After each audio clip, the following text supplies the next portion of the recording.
좋겠습니다. 하나님 앞에 서 있는 아브라함. 예, 옆에 사람 바라보면서 한 번 더, 당신은 하나님 앞에 서 있습니까? 예. 하나님 앞에 서 있는 아브라함이라는 제목인데, 여러분, 이게 창세기 18장, 지난주에 우리가 함께 나눈 것처럼 18장에 굉장히 중요한 내용들이 있었어요. 나그네가 부지 중에 찾아왔는데, 하나님인 줄 알지 못하고 아브라함이 하나님을 대접해 드렸다라는 내용이었습니다. 자, 그런 귀한 사건. 그래서 나그네를 대접하는데 양을 잡지 않고 송아지를 잡아서, 그래서 그를 잘 대접하고, 그래서 진수성찬을 차려서, 그랬더니 나그네가 하나님이 17장에서 주셨던 축복, 네가 100세의 아들을 얻으리라는 축복을 다시 한번 확인해 주시는 거예요. 그런데 이런 축복의 역사가 임한 다음에 이제 이 나그네 세 분이 일어나서 가게 됩니다. 이제 오늘 16절에, 우리가 읽지 않았지만 16절에 뭐라고 기록이 되어 있냐면, 그 사람들이 거기서 일어나서 소돔으로 향하고 아브라함은 그들을 전송하려 함께 나가니라 그랬습니다. 이제 그 나그네들이 일어서서 좀 잘 쉬었으니까 일어나서 기쁜 마음으로 일어나서 나가게 됩니다. 그런데 그것으로 끝나는 게 아니라 사실은 조금 더 있어요. 17절. 그때 하나님께서 아브라함에게 말씀을 해주십니다. 17절 같이 한번 읽어볼까요? 시작. 여호와께서 이르시되 내가 하려는 것을 아브라함에게 숨기겠느냐. 아멘. 자, 여러분이 16절부터 33절까지 아브라함과 하나님과의 기도의 관계. 근데 이 관계를, 이 기도를 우리가 어떻게 생각을 하면서 이 말씀을 읽어야 돼야 되는가? 여러분, 분명히 나그네는 사람의 모습으로 왔습니다. 그리고 식사를 다 마친 다음에는 어떻게 했어요? 세 사람이 일어나서 소돔을 향하여 나아갔습니다. 그런데 나아가려고 일어서는 그때 아브라함이 따라 나가서 배웅을 하지 않습니까? 그런데 어떻게 합니까? 그때 하나님께서 아브라함에게 말씀해 주십니다. 흔히 옛날 어르신들, 우리 목사님들이나 아니면 이제 보수적인 성경관을 갖고 계신 분들은 이 세 사람, 한 분은 하나님, 한 분은 예수님, 한 분은 성령으로 임한 하나님의 사자, 천사라는 거예요. 이렇게 딱딱딱 얘기를 합니다. 그런데 사람이 있고 또 그 세 사람 안에 누가 계십니까? 하나님이 계시는 거예요. 그래서 왜 그러느냐 이런 거는 묻지 마세요. 저도 여러분들한테 다 설명은 못해요. 믿음이라는 건 다 그렇게 캐캐묵하게 다 헤쳐 바르는 게 믿음이 아니에요. 나그네가 왔는데 그 나그네가 누구였어요? 알고 보니까 하나님이었어요. 하나님이 안에 계시는지 밖에 계시는지 이게 다 구별이 안 돼요. 그냥 은혜 가운데 하나님이 계시는 거예요. 하나님이 말씀을 해주시면 내용이 중요해요. 하나님이 아브라함에게 대접을 잘 받으시고는 이렇게 얘기를 하세요. 내가 하려는 것을 아브라함에게 숨기겠느냐라는 말씀을 해주세요. 그러니까 아브라함과 하나님은 굉장히 긴밀한 관계다라는 것을 알 수 있죠. 그 다음에 아브라함을 다시 한번 축복해 주시는데 18절, 19절 우리 한번 아브라함의 축복을 다시 한번 읽어봅시다. 시작. 아브라함은 강대한 나라가 되고 천하 만민은 그로 말미암아 복을 받게 될 것이 아니냐. 내가 그로 그 자식과 권속에게 명하여 여호와의 도를 지켜 의와 공도를 행하게 하려고 그를 택하였나니 이는 나 여호와가 아브라함에게 대하여 말한 일을 이루려 함이니라. 아멘. 자, 하나님께서 아브라함에게 큰 비밀을 말씀해 주신다고 내가 하려는 것을 아브라함에게 숨기겠느냐. 그리고서는 하나님 말씀해 주시는 게 아브라함은 강대한 나라가 되고 천하 만민은 그로 말미암아 복을 받게 될 것이 아니냐. 내가 그로 그 자식과 권속에게 명하여 여호와의 도를 지켜 의와 공도를 행하게 하려고 그를 택하였다. 자, 여러분, 좋은 말씀이에요? 나쁜 말씀이에요? 좋은 말씀이에요. 그런데 이 말씀이 언제 이렇게 아브라함에게 전달되어졌느냐, 이게 중요해요.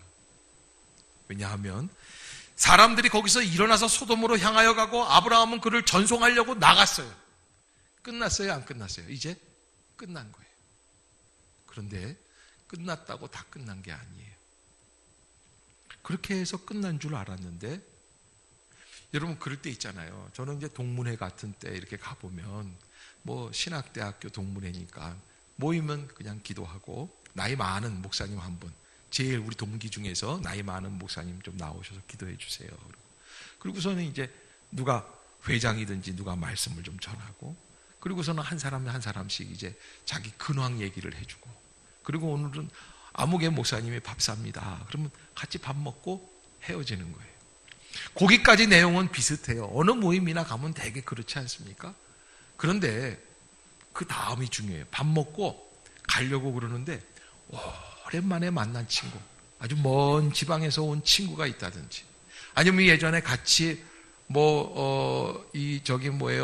축구나 야구 같이 하던 친구가 있다 그러면 그냥 가기가 섭섭해요. 그래서 어떻게 해요? 다시 얘기하기 시작해요. 우리 차 한잔 할까? 동문회는 길어봐야 3시간도 안 돼서 끝나요. 그런데 뒤풀이 모임이 6시간 갈 때도 있고 7시간 갈 때도 있어요. 무슨 얘기를 하려고 그러냐면, 진짜 이야기는 조금 더 기다려봐야 나오는 거예요. 여러분, 제가 청년 때 수요 예배를 제가 다니는 고향 교회에 놔두고 이렇게 신학생 때이기 때문에 이 교회 저 교회 다니다가, 제가 저 신문로 쪽에 있는 세문안교회 김동인 목사님이 그때 당회장 하셨는데, 담임 목사님 하셨는데 참 말씀이 좋으셔서 가서 그 말씀을 계속 들었어요. 그런데 그 말씀을 이렇게 들으면서 하는데, 그 교회 특징이 하나 있는데, 그 예배가 끝나면은요 성도들이 그냥 안 가요. 보통 교회 보면 예배 끝나면 싹 가지 않습니까? 근데 거기는 예배가 끝나면은 몇 사람, 바쁜 사람만 가고 나머지는 그냥 그 자리에 앉아 있어요. 그리고 어떻게 해요? 그때부터 기도하는 거예요. 받은 말씀을 기억하고 은혜가 있으니까, 하나님 앞에 감사하니까, 깨달으니까 그 말씀 붙들고 기도하기 시작을 하는 거예요. 그래서 뒤풀이 모임이 시작이 되는 거예요. 어쩔 때는 그 모임이, 그 만남이 하나님과의 만남, 하나님과의 교제죠. 그 자리에 앉아서 떠날 줄을 몰라요. 그래서 어쩔 때는 1시간도 갈 때가 있고 2시간도 갈 때가 있고, 밖에 나가면 바로 광화문이에요. 얼마나 복잡한지 몰라요. 그런데 교회 안에 들어와서 오늘 받은 은혜의 말씀을 받고 그리고 묵상을 하면 그것만큼 기가 막히게 좋은 시간이 없어요.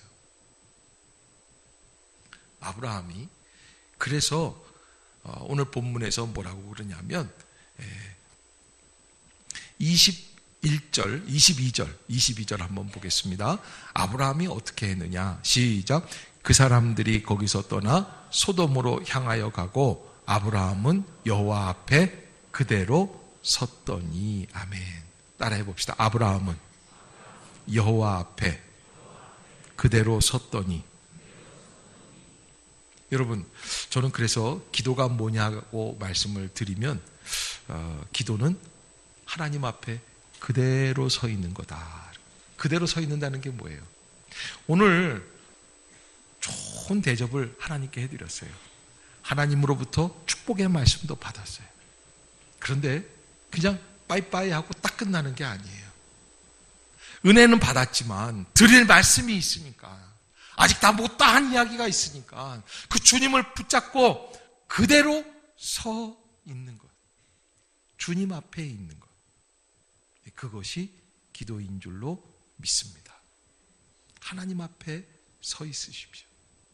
그때 하나님이 다시 한번 우리에게 기도의 은혜를 허락해 주시는 줄로 믿습니다. 그래서 23절에 아브라함이 그대로 서 있다가 하나님 앞에 나아가는데 이렇게 이야기를 해요. 23절 시작. 아브라함이 가까이 나아가 이르되 주께서 의인을 악인과 함께 멸하려 하시나이까. 아멘. 이제 23절부터 33절까지 이 아브라함의 기도가 시작이 됩니다. 그런데 아브라함이 하나님 앞에 서 있다가 어떻게 했다고요? 가까이 나아갔다 그랬어요. 여러분 2부 예배에 참여하시는 분들, 여러분 하나님 앞에 어떠한 마음으로 나오십니까? 일부 예배 때도 말씀드렸는데 일부 예배 때 그런 분들 계세요. 저쪽 양쪽에 기둥이 2개가 있지 않습니까? 저는 우리 교회에 기둥이 2개만 있는 게 참 감사한데 기둥 옆에 탁 앉아서 이러고 일부 예배 때 좀 듬성듬성 앉거든요. 그러니까 조금 기둥 옆에 그러다가 예배 끝나면 바로 일어나서 나가세요. 그래서 저분은 숨바꼭질 하러 오신 건가 하는 생각이 들 때가 있어요. 근데 여러분 진정한 기도, 진정한 예배는 주님께 어떻게 하는 겁니까? 가까이 나아가는 거예요. 가까이 나아가는 거예요. 여러분 이상하게요, 가까운 사이도요, 한번 멀찍이 떨어져서 한번 앉아보세요. 마음이 좀 이상해져요. 왜 저러고 앉아있지? 그게 좀 이상하게 안 받아들여지시면요, 여러분 오늘 집에 가셔서 당신은 돌아서서 밥 먹어, 나는 이쪽에 돌아서서 밥, 한번 해보세요. 마음이 어떤가? 이상해요. 하나님 앞에 나오셨습니까? 그러면 아브라함처럼 좀 더 가까이 나올 수 있기를 주의 이름으로 부탁합니다.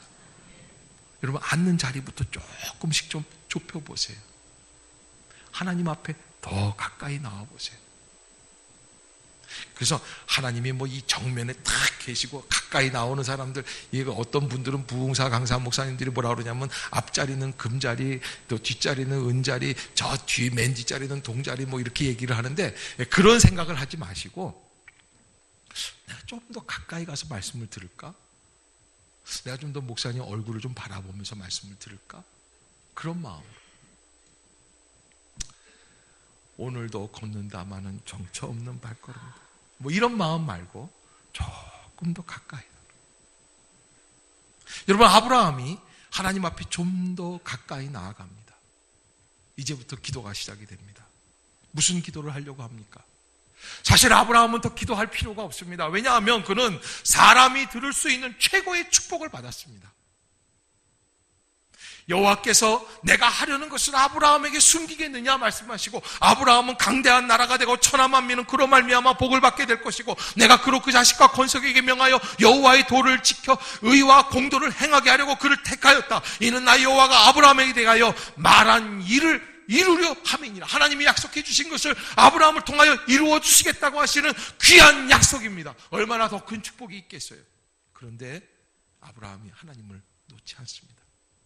왜? 한 가지 소식을 오늘 들었어요. 무슨 소식을? 소돔이 멸망할 거라는 소식을 듣게 돼요. 여러분 사실 아브라함에게 있어서는 소돔은 별로 필요가 없어요. 조카 롯이 살고 있지만 그 조카 롯은 어떤 사람입니까? 십몇 년 전에 자기를 버리고 도망가 버린 거예요. 골치만 썩이는 아들이에요. 이미 자기는 이스마엘이라고 하는 아들이 있어요. 더 이상 롯을 볼 필요가 없어요. 그런데 여러분 소돔의 멸망의 이야기를 들은 아브라함은 하나님 앞에 죽을 힘을 다해서 기도하게 됩니다. 그래서 이런 남을 위해서 기도하는 기도를 무슨 기도라고 그러죠? 중보기도라고 해요. 근데 이 중보기도에 두 가지가 있다는 건 아십니까? 이 중보기도 본래 우리를 위해 중보하시는 분이 계세요. 누가 계세요? 예, 하나님과 우리 죄인들 사이에서 예수 그리스도께서 중보하며 기도하고 계세요. 그런데 우리가 기도하는 것도 중보기도라고 그러는데, 그래서 어떤 분들은 이걸 도고기도라고 그래요. 인간이 하는 기도다. 그래서 우리가 하는 것은 부족하지만, 연약하지만, 그래서 27절에 아브라함이 하나님께 기도를 할 때 이렇게 이야기를 해요. 시작. 아브라함이 대답하여 이르되 나는 티끌이나 재와 같사오나 감히 주께 아뢰나이다. 아멘. 나는 티끌이나 재와 같사오나 감히 주께 아뢰나이다. 여러분, 오늘 본문을 잘못 이해하면은 하나님 앞에서 아브라함이 하나님을 막 가르치는 것 같다라는 생각이 들 수도 있어요. 23절에 아브라함이 하나님께 가까이 나아가서 뭐라고 그러냐면 주께서 의인을 악인과 함께 멸하려 하십니까? 이렇게 딱 선전포고를 하면서 의인 50명이 있는데도 그곳을 멸하시고 그 의인 50인을 위하여 용서하지 아니하시겠습니까? 의인을 악인과 함께 죽이시는 게 이게 부당한 거 아닙니까? 이렇게 하나님 앞에 막 따지듯이 이야기한다고 생각할 수 있습니다. 그러나 아브라함은 하나님 앞에서 이렇게 고백을 합니다. 나는 티끌이나 재와 같습니다. 나는 아무것도 아닙니다. 사실 그의 기도는 내가 자신만만해서 내가 많은 것을 하나님 앞에서 인정받은 사람이니까 기도하는 게 아닙니다. 나는 티끌이나 재와 같기 때문에 감히 주님께 아뢰기, 주님 나의 기도를 들어 주시옵소서. 이게 중보 기도자의 바른 자세입니다. 스펄전이라고 하는 목사님이 계시는데 기도를 그분은 뭐라고 표현을 했냐면 하늘의 문을 여는 황금 열쇠다 그랬어요. 따라해 봅시다. 하늘의 문을 여는 황금 열쇠. 그래서 이 진귀한 열쇠를 헛되이 묵히지 말라고 촉구하시는 거예요. 여러분, 우리에게 열쇠가 하나 있어요. 무슨 열쇠? 황금 열쇠가 있어요. 우리는 각자 다 그 열쇠를 갖고 있어요. 그래서 그 열쇠를 묵히지 말아야 돼요. 열어봐야 돼요. 아니, 열어놔야지 돼요. 스펄전 목사님이 뭐라고 그러냐면 우리는 화려한 예배당도 가질 수 있다. 값비싼 파이프 올겐도 가질 수 있다. 그것들은 기도하지 않아도 가질 수 있다. 그러나 하늘의 기름 부음은 기도하지 않으면 절대 가질 수 없다. 하나님의 은사는 돈으로 살 수 없다. 기도하지 않으면 아무리 멋진 방법을 쓰거나 그럴싸한 절차를 밟아도 성령을 가까이 끌어당길 수 없다. 성령의 부재를 임재로 바꿀 만한 기계적인 방법이나 수단은 인간에게 존재하지 않는다. 오직 기도만이 영적인 축복으로 향하는 유일한 문이다. 여러분, 우리가 기도해야 되는 이유가 바로 거기에 있습니다. 기도는 하늘 문을 여는 황금 열쇠입니다. 하나님의 은사는 돈 주고 살 수가 없습니다. 기도하지 않으면 아무리 멋진 방법을 쓰거나 그럴싸한 절차가 있다고 할지라도 성령을 가까이 끌어당길 수가 없는 것입니다. 여러분, 우리의 심령에, 나는 내 심령에 성령님이 안거하시는 것 같아.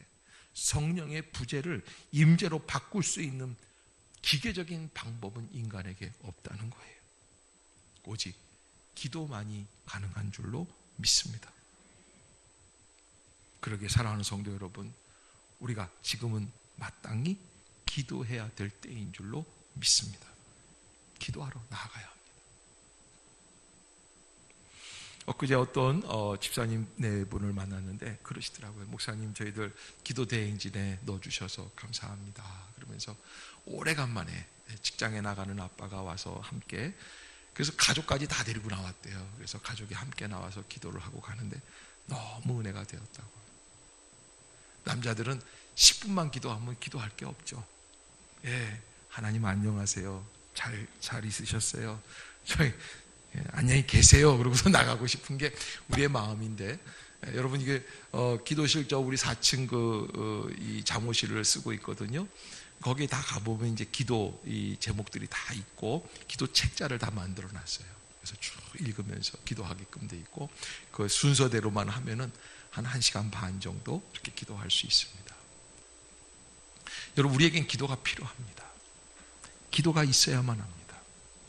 기도의 은혜를 허락해 주시옵소서 하는 마음을 여러분들이 계속 기도해야 합니다. 기도할 때 우리가 한 가지 좀 혼선을 갖는 게 있어요. 그게 뭐냐면 기도는 언제 합니까? 라는 거예요. 기도는 언제 합니까?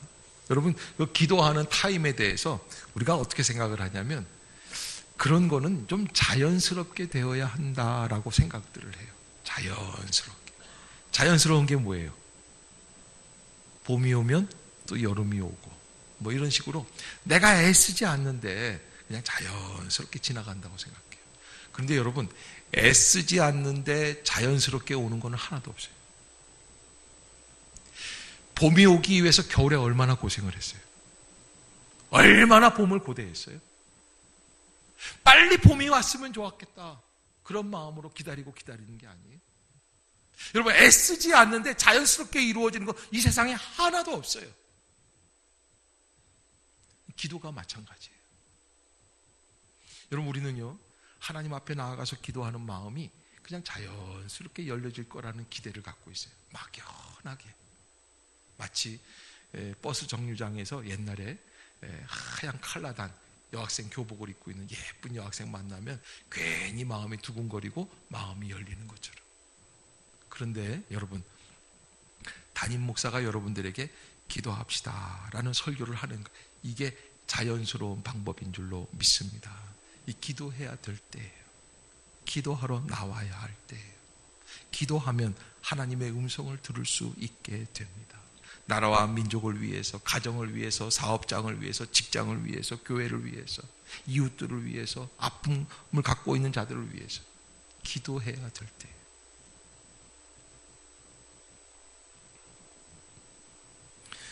여러분, 우리가 그냥 평범하게 지나가고 있는 세계의 역사인 것 같지만 그 안에 하나님 앞에 기도하는 사람들, 그 기도 때문에 우리가 하루하루를 지나가고 있다라는 것을 여러분들이 잊지 마시기를 부탁을 드리겠습니다. 유럽에서 종교개혁이 1500년대에 한 100여 년간 이렇게 쭉 진행이 되다가 1600년대에 가서는 어떤 운동이 벌어지기 시작을 하냐면, 종교개혁이 약간 논리적으로, 문자적으로 이루어졌다고 한다면 이제 1600년대는 경건주의 운동이 일어나기 시작을 해요. 그래서 경건하게 살아보자, 어떻게 하면 우리가 말씀대로 살 수 있을까라는 운동을 펼치고, 그 17세기까지 그게 쫙 펴지다가 이제 19세기쯤 가면은 이 경건주의 운동이 어디까지 가냐면 미국까지 갑니다. 그래서 1806년도 미국의 뉴 잉글랜드 윌리엄스 대학이라고, 윌리엄스 칼리지라는데 어떤 기도회가 생기냐면 건초 더미 기도회라는 모임이 생깁니다. 왜 하필이면 기도회 이름이 건초 더미 기도회냐? 우리 교회는 전교인 기도 대행진 기도회인데, 그때 당시에 1805년도에 윌리엄스 칼리지 그 지역 자체가 이게 은혜가 충만했어요. 그래서 예수님을 사랑하고 믿는 퓨리탄이라고 그러죠. 이 퓨리탄들이 그 지역에, 이 뉴 잉글랜드 주에 많이 모였어요. 그런데 그 중에서 제임스 리차드, 사무엘 밀스, 하비 루미스, 바이람 그린, 프랜시스 로빈스 5명의 학생이에요. 독수리 오용재 흔히 그러잖아요. 5명의 학생. 다시 한번 알려드려요. 제임스 리차드, 사무엘 밀스, 하비 루미스, 바이람 그린, 프랜시스 로빈스. 제가 이렇게 2번이나 읽어드렸는데 걔네들이랑 나랑 무슨 상관이 있냐? 여러분, 전혀 상관이 없잖아요. 그런데요, 100년 뒤에 그 줄기를 이어받은 사람 중에, 미국의 청년 중에 누가 있냐면 언더우드라고 하는 목사님이 은혜를 받아요. 그리고서는 그가 그 건초더미 기도회에서 시작된 그 은혜를 체험하고, 그리고서는 한국으로 오게 되는 거예요. 그러니까 여러분, 우리가 오늘 이 자리에 모여서 기도하고 교회를 세워나가고 예배를 드릴 수 있는 것도 사실은 출발이 다 어디에 있습니까? 기도에 있는 거예요. 누군가 나를 위해서 기도해 줬기 때문에, 누군가 나를 위해서 축복해 주었기 때문에, 누군가 나를 위해서 기도하고 결단하고 헌신하니까, 그러니까 내가 이 시간에 이 자리에 있을 수 있었던 거예요. 그래서 사무엘 밀즈라고 하는 이 건초더미 기도의 창시자, 이 청년으로 인하여서 그때 당시에 1807년도에 엄청난 그 영적 부흥이 다 일어났었어요. 그런데요, 그걸로 끝난 게 아니에요. 그로부터 70년 뒤에 YMCA 그 당시에 학생 총무를 맡고 있던 루터 위샤드라고 하는 청년이 사무엘 밀즈가 기도했던 건초더미 위에 가서 다시 기도해요. 70년 뒤에 그 학교를 찾아가서. 그러면서 뭐라고 그러냐면 이렇게 기도합니다. 나는 예수님을 위해서라면 어디든지 언제든지 무엇이든지 기꺼이 하겠습니다. 그때 하나님의 성령이 불같이 그에게 임해요. 70년 만에. 여러분 참 이상하지 않습니까? 여러분, 하나님은 우리를 기다리고 계신다는 거예요. 언제든지 내가 다시 한번 그들과 같은 마음을 가지고 내가 주님을 위해서라면 어디든지 언제든지 무엇인지 기꺼이 순종하겠습니다라는 마음만 갖고 있다면 성령의 역사가 불같이 임하게 될 줄로 믿습니다. 여러분, 그 은혜를 회복하자는 거예요.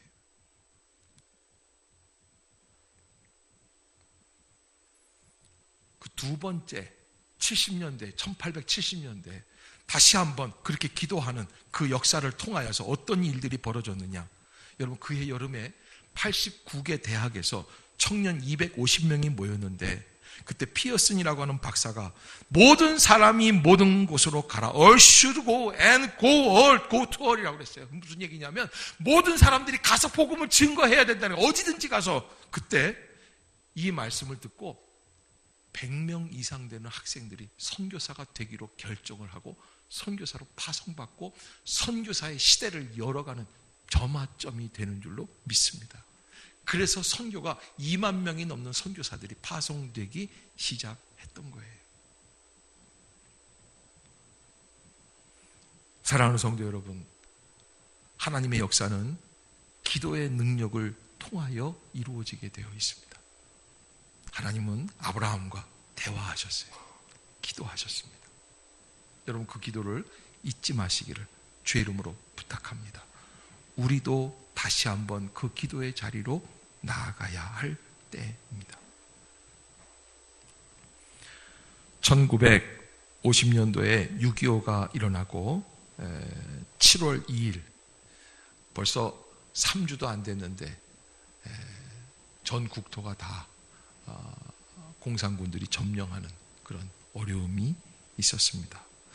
대통령도 정확히 일주일 만에 부산으로 피난을 내려왔고 또 부산 초량교회에 6.25 전란에 따른 그런 모든 나라와 민족을 위한 구국 기도가 매일 밤마다 그 부산에서 모여서 기도하게 되었다는 겁니다.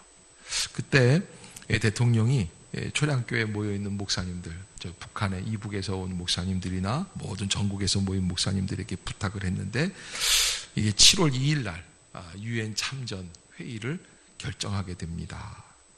그런데 참 이상한 일이 벌어져서 당일날, 이게 주일이었는데 그날이 UN 안전보장이사회가 소집돼가지고 이렇게 모이게 되는데 한국 전쟁에 참여를 할 것이냐 말 것이냐 이걸 결정하는 그런 중요한 회의인데, 그런데 소련 국가 대사가 오면은 이게 부결된다는 거예요. 왜? 반대표를 하니까. 그런데 소련 대사가 그날 호텔에서 나와가지고 UN 본부에 가려고 차를 타고 가는데, 이 캐딜락을 타고 가는데 이게 이상하게 다리 위에 딱 왔는데 멈춘 거예요. 시동이 꺼진 거예요. 그러니까는 아니 왜 그래? 고장이 났습니다. 그래? 그럼 내가 다른 택시 타고 갈게. 근데 기사가 잠깐만요. 그러고 보더니 금방 고칠 것 같습니다. 그래? 그럼 금방 고치면 내가 타고 가지. 그래서 금방 고친다고 기다렸는데 일어나려고 그러면 금방 됩니다. 1시간이 지났어요. 안 된 거예요.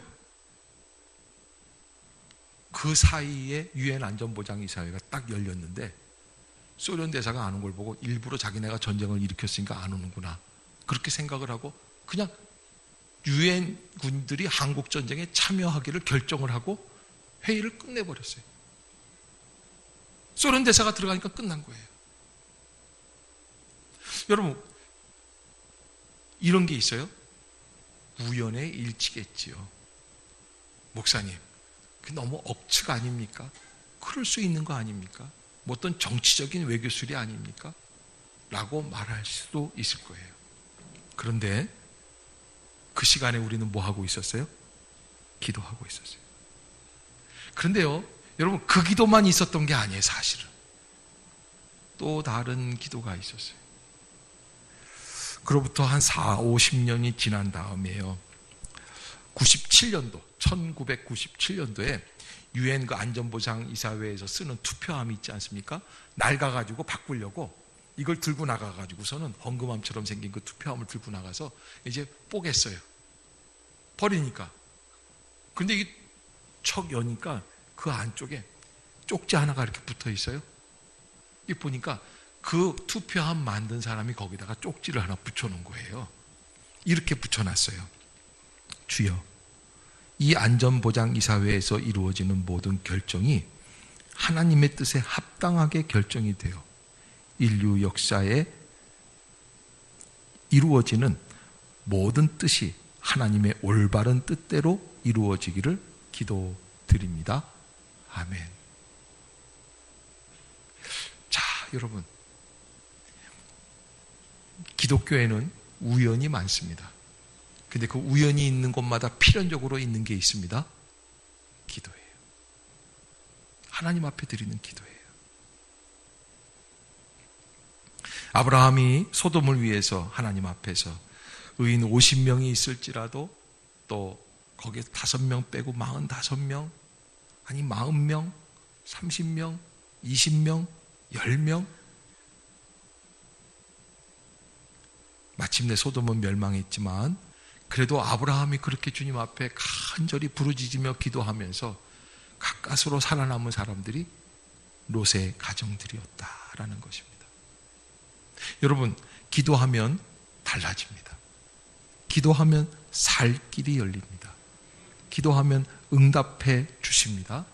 네, 기도하면 하늘문이 열립니다. 기도는 하나님의 역사를 움직이는 놀라운 통로가 되는 줄로 믿습니다. 네, 기도할 수 있는 우리 모두가 되시기를 주의 이름으로 부탁합니다. 기도합니다.